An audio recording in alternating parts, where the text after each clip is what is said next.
Hello, this is the internals from a 1981 15 horsepower Evinrude, I believe. So I've seen the pictures of this before, but I've never actually seen it in person until this piece of junk. You know, there's lower unit problems. Okay, I'll take a look at it. Not a problem. And then I discover this. I pop the water pump off, and the drive shaft doesn't slide out. So I put my drive shaft puller on it, pried, and eventually got it out there, or got it out of there, only to discover this nice twisted drive shaft spline. Let me see if I can clean it up a little bit. There we go.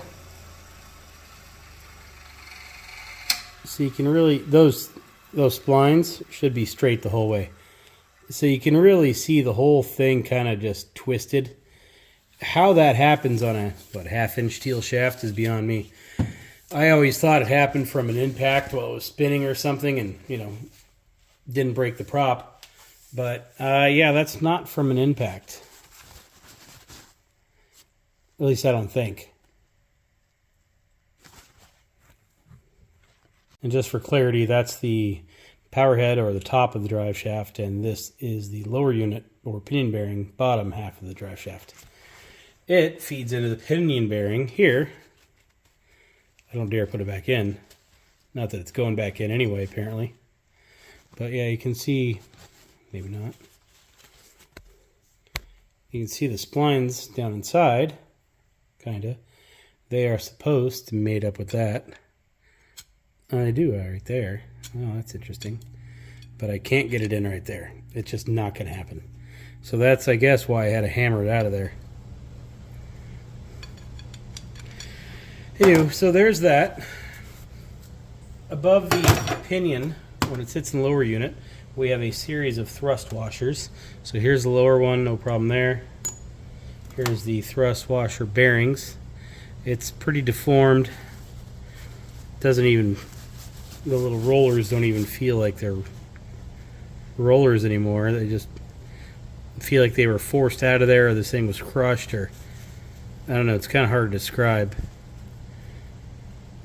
But basically, it looks like they've almost kind of been attempted to be pried out of there. I don't know. It's hard to describe what it feels like or looks like.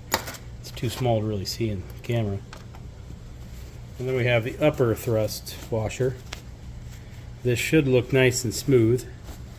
It is out of round, very, very jagged.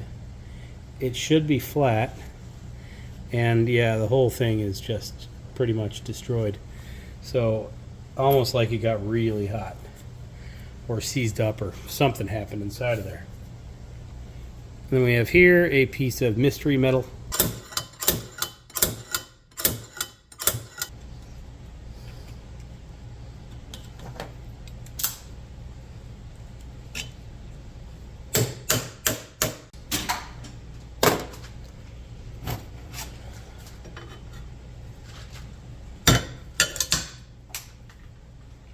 Yeah, those seals were in there. Now, do you see how easy the drive shaft was? So I didn't want to break my screwdriver trying to pry it out, so I figured why not break the broken drive shaft.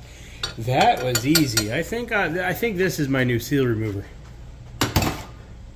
Okay, I got the puller bridge hooked up to hopefully pull out this bearing.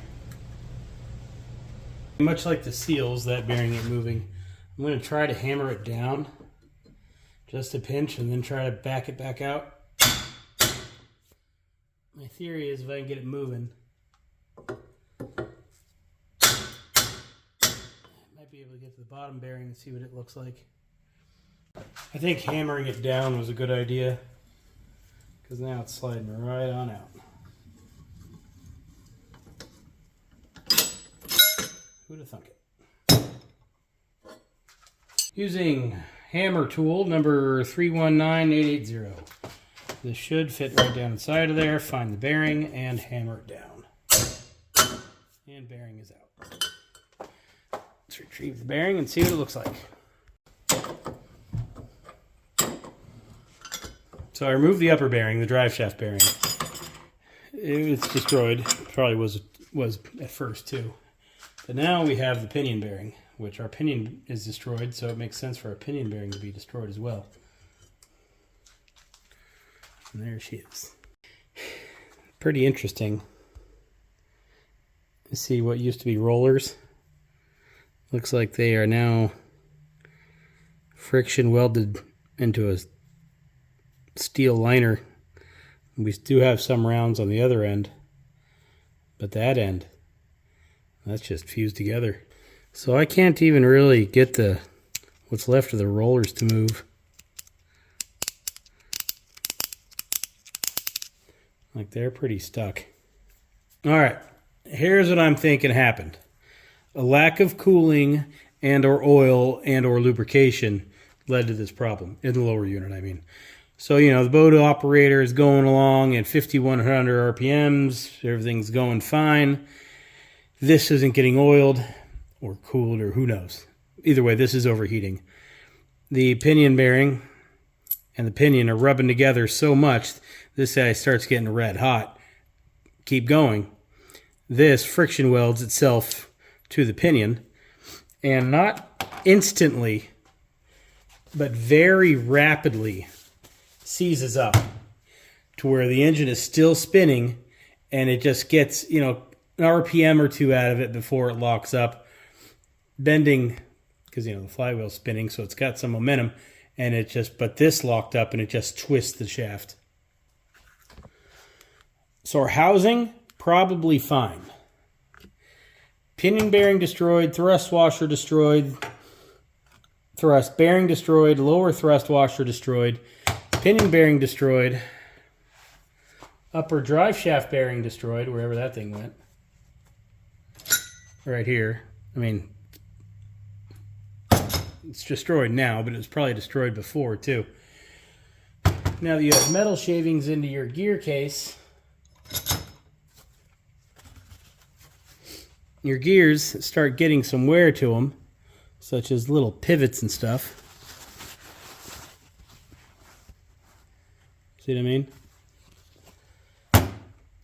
With the inclusion of all the new metal stuff, takes out your forward bearing as well. Now this rolls fine, but it feels like sandpaper. These rollers, like this bearing is not okay. Well, I could pop out the forward bearing race and see how it looks. The only thing that might be okay in here, bearing-wise, would probably be these. But then again, you don't know what condition these are in. And if you're replacing, no, those aren't any good either. They all feel flat, not even like they're rolling. Yeah, I don't know. You could salvage some parts out of here, don't get me wrong, but for the most part, you know, you're rebuilding the housing. So every bearing and seal is getting changed, which seal's not a problem, but every bearing is getting changed. Bearing race is getting changed. Gears should be changed. Pinion definitely ain't going back in there. Needs a new drive shaft. That's a lot of damage. I used to see forum posts on the boat forum, you know, well, pretty frequently. People, you know, they send a picture of their drive shaft and, you know, it says wanted drive shaft for 9.9 15 horse.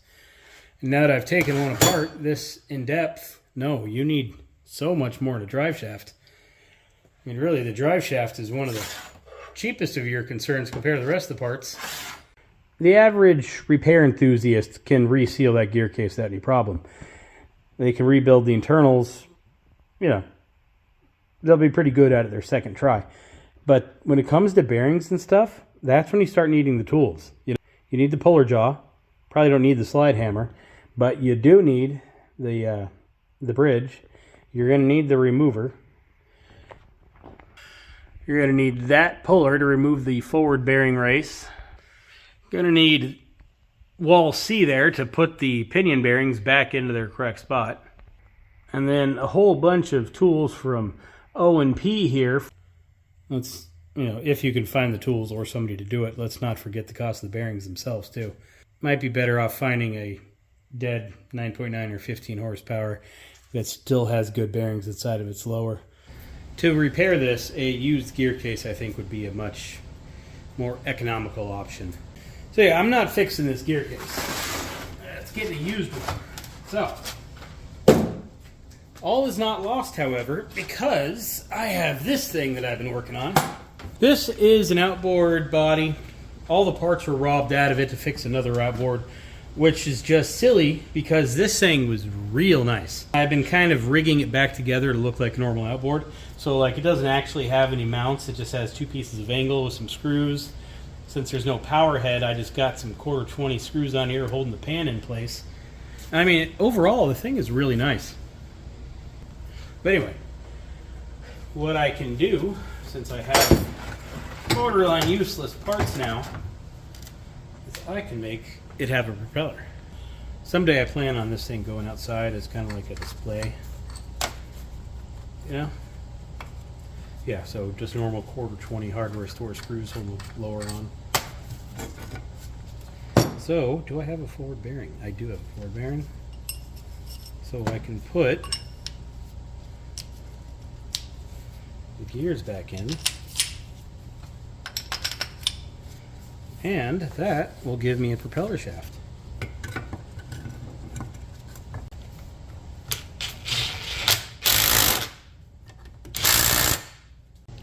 And look at that. Nice. Okay, so when I get a destroyed propeller, it'll go on there.